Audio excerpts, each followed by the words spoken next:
국회 정문에 들어서면 민주주의 최후의 부루 대한민국 국회라는 상징석이 서 있습니다.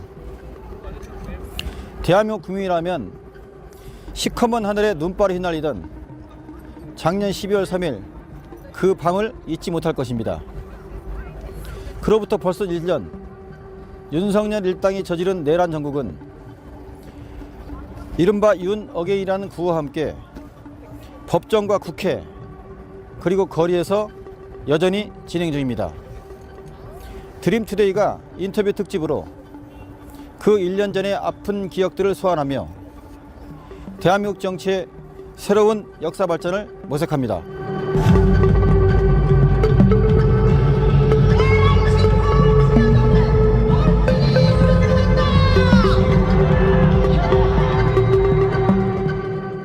계엄 이후 이제 1년이 지났습니다. 지난 1년 동안 대한민국이 여러 가지 사건도 많았고 변화도 많았는데 간단하게 좀 정리를 해주시죠.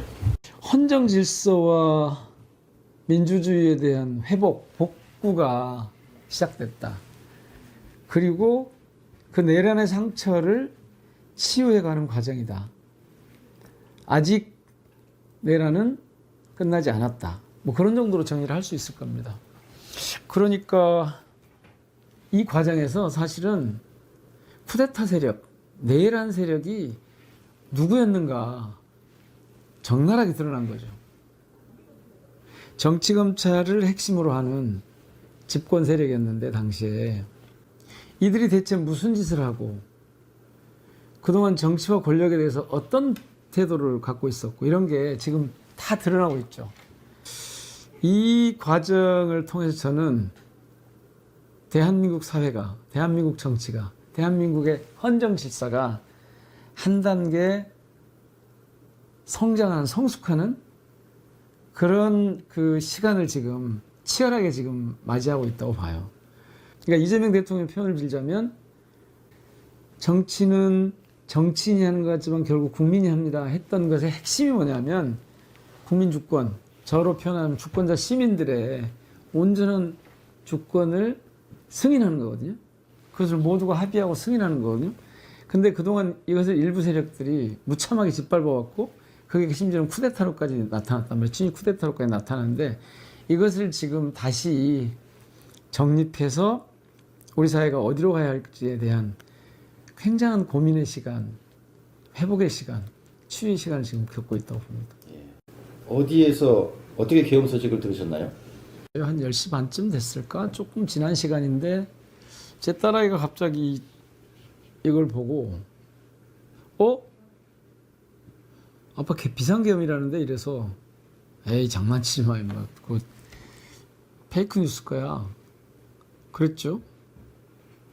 근데 아니 진짜야 뭐 그러고 있는데 이 국회 앞에 있던 저희 보좌진으로부터 전화가 왔더라고요. 그래서 안 되겠구나 바로 국회로 가야겠구나 하고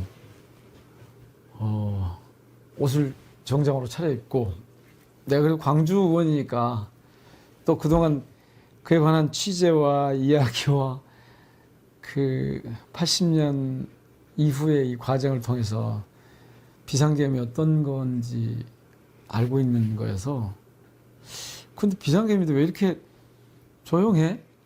그렇게 생각을 하고 정장을 갈아입고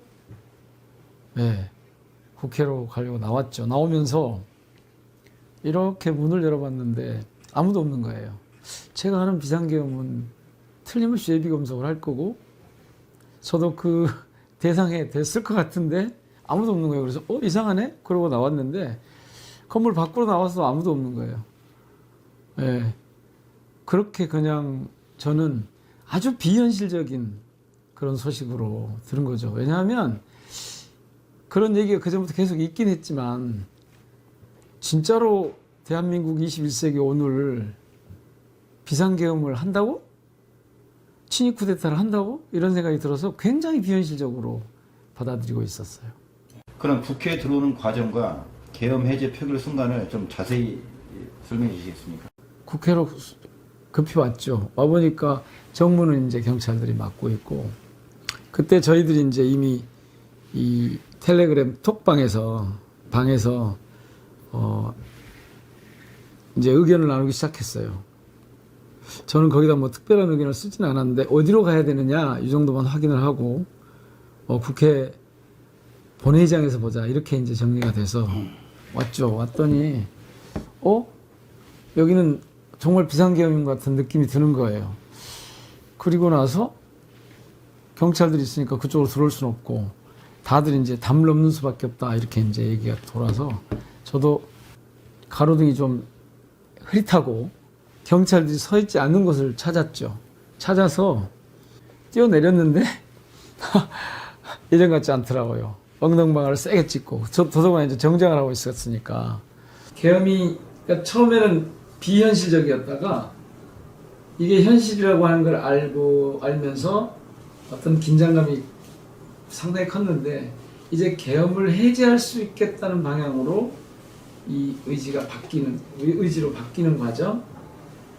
그리고 안에서 이제 현장 상황을 쭉 보고 있는데 바깥 상황을 보고 있는데 계엄군의 몸짓과 눈빛이 정말 계엄군 같지 않았다.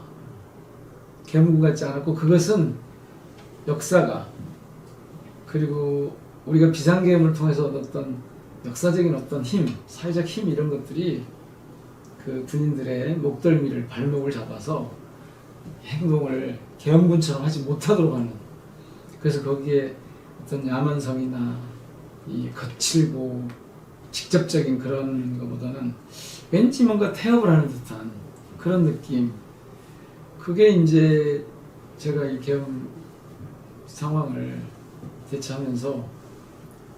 대응하면서 봤던 큰 제 개인과 이 바깥 상황에서의 순환이고 사실은 정말 놀라운 건 그 당시에 80명의 민주당 의원들이 담을 넘었거든요.